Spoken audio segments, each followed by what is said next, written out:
उत्तराखंड के गुरुद्वारे में पिछले 3 दिनों से ऐसा बवाल चल रहा है कि पुलिस, पीएसी और आईटीबीपी के जवानों को तैनात करना पड़ गया है और अब पूरे इलाके में डर और तनाव का माहौल बना हुआ है। जी हां, मामला रुद्रप्रयाग जिले के नगरासू स्थित एक गुरुद्वारे का है, जहां पंजाब से आए कुछ निहंगों को लेकर विवाद लगातार बढ़ता जा रहा है। आरोप है कि गुरुद्वारे में पहले लंगर को लेकर विवाद हुआ, फिर गाली गलौज और मारपीट जैसी स्थिति बन गई। गुरुद्वारा प्रबंधन का दावा है कि कुछ निहंगों ने तीसरी मंजिल पर कब्जा कर लिया, लाखों रुपए का सोलर और पानी का सिस्टम तोड़ दिया और एक बुजुर्ग सेवादार को बंधक बनाकर रखा। इतना ही नहीं, आज सुबह जब उनके एक साथी के लिए खाना ऊपर ले जाया जा रहा था, तब ऊपर से पत्थर भी फेंके गए। दूसरी तरफ निहंगों का कहना है कि अब मामला शांत है और वे अपने साथियों का इंतजार कर रहे हैं। फिलहाल सुरक्षा के लिए भारी पुलिस बल तैनात है और प्रशासन हालात पर नजर बनाए हुए है। सवाल ये है कि आस्था और सेवा के प्रतीक माने जाने वाले धार्मिक स्थलों में आखिर ऐसे विवाद क्यों पैदा हो रहे हैं। रुद्रप्रयाग में निहंग सिखों ने काटा बवाल। कई दिन से नगरासू गुरुद्वारे पर डटे रहे निहंग गिरफ्तार साथियों की रिहाई की कर रहे मांग। इंटरनेट बंद, सेना के जवान और भारी पुलिस तैनात। उत्तराखंड के रुद्रप्रयाग जिले के नगरासू गुरुद्वारे में कई दिनों से चल रहा तनाव आखिरकार खत्म हो गया। गुरुद्वारे की छत पर डटे 5 निहंग सिख अब नीचे उतर चुके हैं। पंजाब से पहुंचे निहंग सिखों के एक प्रतिनिधि मंडल ने उनसे बातचीत की, जिसके बाद उन्होंने अपना विरोध समाप्त करने का फैसला लिया। इस घटनाक्रम के बाद प्रशासन, पुलिस और स्थानीय लोगों ने राहत की सांस ली है। जानकारी के मुताबिक पंजाब से पहुंचे निहंग सिखों के दल ने नगरासू गुरुद्वारे में पहुंचकर छत पर मौजूद निहंगों से लंबी बातचीत की। बातचीत के दौरान उन्हें समझाया गया कि उनकी मांगों को शांतिपूर्ण और कानूनी तरीके से भी उठाया जा सकता है। इसके बाद 5 निहंग सिख नीचे उतरने को तैयार हो गए। पुलिस और प्रशासन के वरिष्ठ अधिकारी भी मौके पर मौजूद रहे और पूरे घटनाक्रम पर नजर बनाए रखी। बताया जा रहा है कि मुख्यमंत्री पुष्कर सिंह धामी भी पहले दिन से इस मामले की लगातार निगरानी कर रहे थे और प्रशासन के संपर्क में थे। दरअसल ये पूरा विवाद 16 जून को चमोली जिले के कर्णप्रयाग में हुई एक घटना से शुरू हुआ था।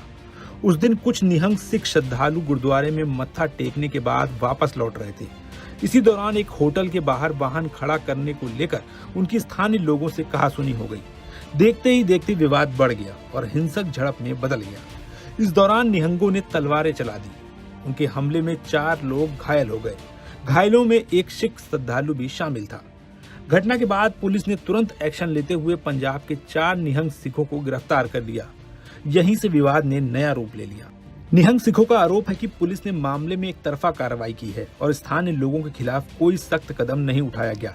उनका कहना था कि उनके साथियों को गलत तरीके से जेल भेजा गया है और पूरे मामले की निष्पक्ष जांच होनी चाहिए। इसी नाराजगी के चलते कुछ निहंग सिख रुद्रप्रयाग जिले के नगरासू स्थित गुरुद्वारे पहुंचे। उन्होंने गिरफ्तार साथियों की रिहाई और उनके खिलाफ दर्ज मुकदमों को वापस लेने की मांग उठाई। साथ ही उन्होंने कर्णप्रयाग की घटना में शामिल स्थानीय लोगों के खिलाफ भी कार्रवाई की मांग की।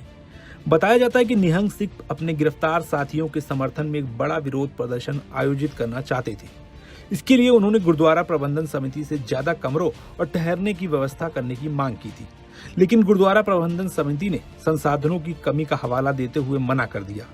इसके बाद दोनों पक्षों के बीच विवाद और बढ़ गया। 21 जून को स्थिति और गंभीर हो गई। आरोप है कि कुछ निहंग सिखों ने गुरुद्वारे में हंगामा किया और बाद में गुरुद्वारे की छत पर चढ़ गए और इसे अंदर से बंद कर दिया था और नीचे आने से मना कर दिया। गुरुद्वारा प्रबंधन समिति ने आरोप लगाया कि निहंग सिखों ने उनके कुछ सदस्यों को बंधक बना लिया था। हालांकि बाद में 2 लोगों को छोड़ दिया गया। वहीं ये भी आरोप लगा कि गुरुद्वारे का सोलर सिस्टम क्षतिग्रस्त किया गया और पानी की आपूर्ति बाधित कर दी गई। गुरुद्वारे की छत पर डटे निहंग सिख लगातार अपनी मांगों पर अड़े रहे। उनका कहना था कि जब तक गिरफ्तार साथियों को रिहा नहीं किया जाता और उनके खिलाफ दर्ज एफआईआर वापस नहीं ली जाती, तब तक वे अपना विरोध जारी रखेंगे। उन्होंने पुलिस कार्रवाई को पक्षपातपूर्ण बताते हुए न्याय की मांग की। मामले की गंभीरता को देखते हुए प्रशासन ने सुरक्षा व्यवस्था बेहद कड़ी कर दी। नगरासू गुरुद्वारे और आसपास के क्षेत्रों में भारी पुलिस बल तैनात किया गया। आईटीबीपी के जवानों को भी मौके पर लगाया गया ताकि किसी भी अप्रिय स्थिति से निपटा जा सके। 4 धाम यात्रा मार्ग के नजदीक होने की वजह से प्रशासन किसी भी तरह का जोखिम नहीं लेना चाहता था। कर्णप्रयाग क्षेत्र में धारा 163 भी लागू कर दी गई और पूरे इलाके में अतिरिक्त सतर्कता बरती गई। जिला अधिकारी विशाल मिश्रा और पुलिस अधीक्षक निहारिका तोमर ने कई बार निहंग सिखों से बातचीत की। गुरुद्वारा प्रबंधन समिति ने भी मध्यस्थता की कोशिश की, लेकिन शुरुआती दौर में कोई समाधान नहीं निकल सका। निहंग सिख अपनी मांगों पर कायम रहे और छत से उतरने को तैयार नहीं हुए। हालांकि आखिरकार पंजाब से आए निहंग प्रतिनिधिमंडल की पहल रंग लाई। लंबी बातचीत और समझाइश के बाद सभी पांचों निहंग सिख शांतिपूर्वक छत से नीचे उतर आए। इसके साथ ही कई दिनों से चला आ रहा ये गतिरोध समाप्त हो गया। फिलहाल नगरासू गुरुद्वारे में हालात सामान्य बताए जा रहे हैं। प्रशासन पूरे मामले पर नजर बनाए हुए है और लोगों से शांति बनाए रखने की अपील कर रहा है। 4 धाम यात्रा को देखते हुए सुरक्षा व्यवस्था अभी भी सख्त रखी गई है। अधिकारियों का कहना है कि कानून व्यवस्था बनाए रखना उनकी प्राथमिकता है और विवादों का समाधान बातचीत और कानूनी प्रक्रिया के तहत ही किया जाएगा। कई दिनों तक चले इस तनावपूर्ण घटनाक्रम के शांतिपूर्ण अंत के बाद स्थानीय लोगों, श्रद्धालुओं और प्रशासन ने राहत की सांस ली है।